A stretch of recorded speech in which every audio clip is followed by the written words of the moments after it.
check Rohtas जिला के जलवा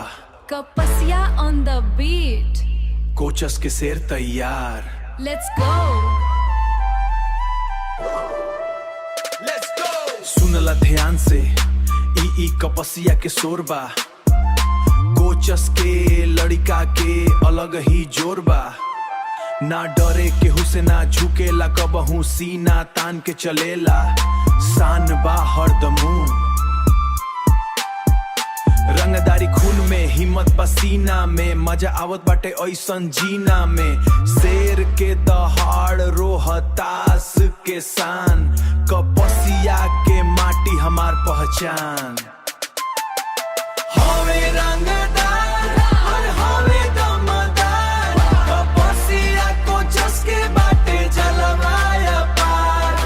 रोहतास जिला के नाम बा महान बिहार में कपसिया बाटे शान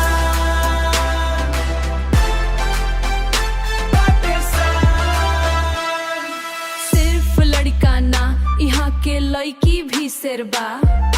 रोहतास के आगे सब अंदाज ढेर बा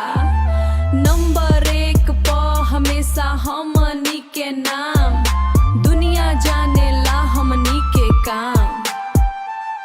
दिमाग बतेज और चाल बा रफ्तार हमनी के टक्कर में के बावे यार कोचस के माटी के महक निराला कपसिया के जलवा सबसे ऊपर वाला हवे रंगदार और हवे दमदार कपसिया कोचस के बाटे जलवाया पार रोहतास जिला के नाम बा महान बिहार में कपसिया बाटे